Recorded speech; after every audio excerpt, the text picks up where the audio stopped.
टमाट्यातला मस्त कच्चेपणा जाईपर्यंत भाजून घेऊ. आणि जास्त भाजा लागते बरं टमाट्याला, कारण की टमाटे ओले असतात. नमस्कार मंडळी, मी संजयनी. आज बनवू मस्त कांद्याची चटणी. कांद्याची चटणी अशी बनवा की सगळेजण बोटं चाटत राहतील, एवढी चांगली मस्त आपली कांद्याची चटणी बनते. तर प्रत्येकाच्या घरी भाजीचं टेन्शन असतेच, तर काय करायचं, ज्या दिवशी भाजीला काही नसलं त्या दिवशी मस्त अशी कांद्याची चटणी बनवायची. जशी मी बनवतो ना तशीच तुम्ही पण बनवा. तर चला सगळ्यात आधी आपण कांदा कापायला सुरुवात करू. मस्त मोठे मोठे 2 कांदे घेतले या पद्धतीनं. तर लहान लहान घेत असाल कांदे तर शिल्लक घ्या, मोठे मोठे घ्यायचे असेल तर 2ही घेतले तर चालतात. सगळ्यात अगोदर हा मागचा भाग आपण कट करून घेऊ, पुढचाही भाग कट करून घेऊ. पत्र काढून घेतो.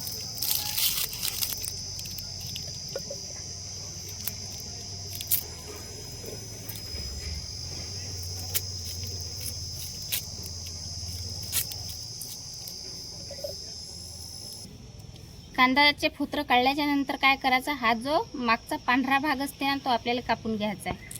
म्हणजे ज्यावेळेस आपण कांदा कापतो त्यावेळेस मस्त कांदा वेगवेगळा पडते. हा कांद्याचा मागचा भाग जो आहे ना पांढरा, हा टाकून देऊ आपण. आता कांदा कसा कापायचा ते सांगतो तुम्हाला. असे उभे उभे भाग कापून घ्यायचे कांद्याचे या पद्धतीने. म्हणजे मागचा पांढरा भाग काढून घेतला की काय होते, याचं असे मोकळे मोकळे सगळे कांदे होतात. हे या पद्धतीनं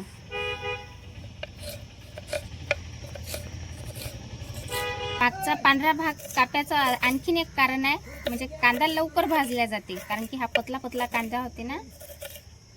तर चला, झाला आपला कांदा कापून. आता फोडता बरोबर याचे वेगवेगळे असे पतले पतले वेगळे हे निघतात, काप निघतात. हे बघा. आता हे काढून घेऊ एका प्लेटीतनी.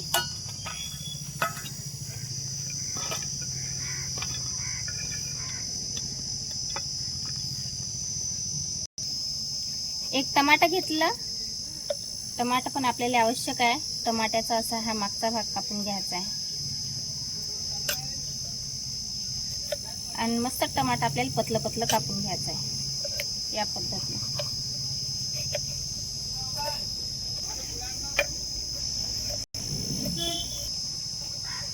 घेऊ पेटून.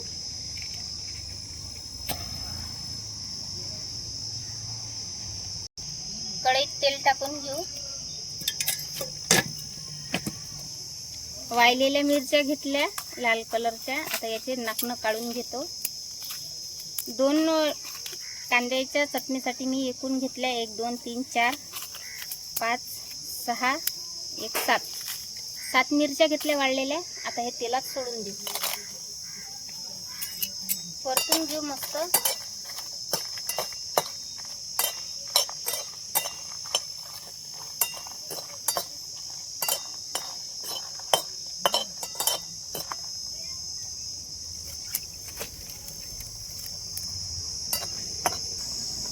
मिरच्या मस्त तेलात कळकळ अशा मस्त कळक झाल्या मिरच्या. आता बाजूने ठेवून घेतो.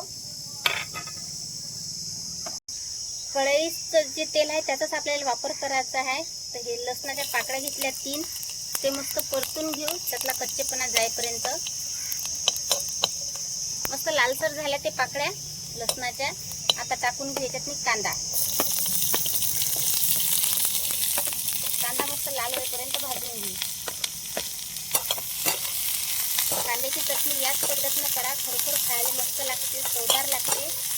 सगळ्या भाज्या विसरून जातात हे जर अशी जर कांद्याची चटणी खाल्ली तुम्ही तर.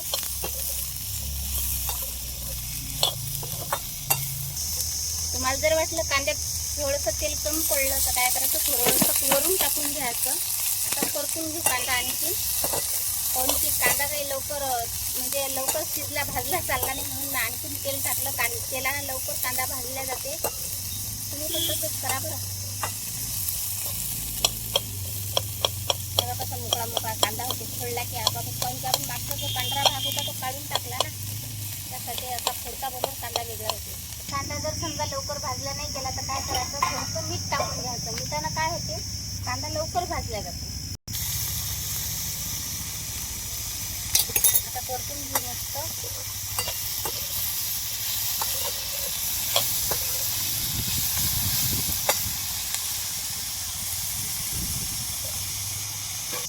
कांद्याला मस्त असा कलर आला, लाल लाल दिसत असेल तुम्हाला.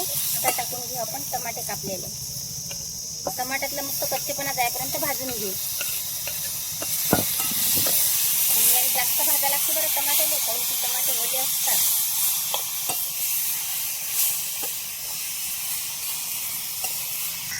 कांदे मस्त भाजले गेले, टमाटे मस्त भाजले गेले दिसत असेल तुम्हाला. कमी झाले मग आता खाली उतरून घेऊ थंड होईपर्यंत. आता एका इकडे वाईल मिरच्या मस्त कुरुम कुरुम झाल्या. आता मिक्सरच्या भांड्यात काढून घेतो.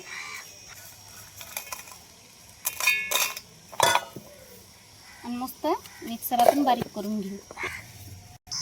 वाईल मिरच्या कमी असल्याच्यानं जास्त काही बारीक निघालं नाही, तर याही पद्धतीनं वाटलं म्हणजे बारीक केलं तर चालते. आता आपण काय करू, कांदे जे भाजले होते ते आपण याच्यातून मिश्रण टाकून घेऊ. म्हणजे याच्याच बरोबर काय होते, मिरच्या पण बारीक होऊन जातात. 2 कांदे असल्याच्यानं सगळंच मी मिश्रण टाकून घेतो आपल्या भांड्यातून. आता याची एक पेस्ट बनवून घेऊ. तर चला, मिश्रण पण मस्त बारीक झालं आहे, पाहू शकता तुम्ही या पद्धतीनं.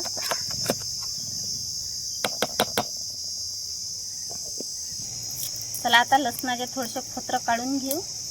एका इकडे मी कढई ठेवली चुलीवर. तेल टाकून घेऊ कढईतनी आणि तेल मस्त गरम होऊ देऊ. अर्धा चम्मच जिरे टाकून घेऊ. जिरे तडतडले की त्यात टाकू लसण. लसण सगळ्याच टाकायचं आहे आपल्याला. आता टाकू आपण आपले हे जे बारीक केलेलं कांद्याचं मिश्रण होतं ना, ते टाकून घेऊ.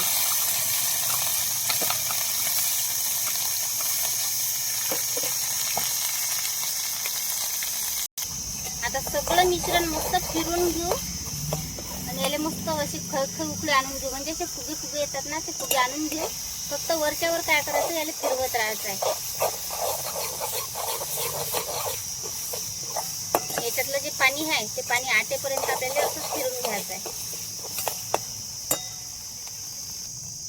तर मंडळी पाहू शकता तुम्ही, मस्त कांद्याच्या चटणीतलं पाणी पण आटलं. कांद्याची चटणी किती परफेक्ट झाली मस्त. अशीच या पद्धतीनं तुम्ही पण कांद्याची चटणी करा. आपल्या चॅनलवर जर नवीन असाल तर नक्कीच आपल्या चॅनलला सबस्क्राईब करा. बाय.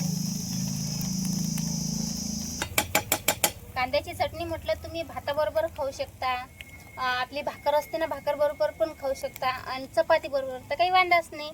असा मस्त घमघम वास येऊ राहिला कांद्याच्या चटणीचा. तर चला बाय, भेटू आता पुढच्या व्हिडिओत. जर व्हिडिओ आवडला तर लाईक करा बरं. बाय.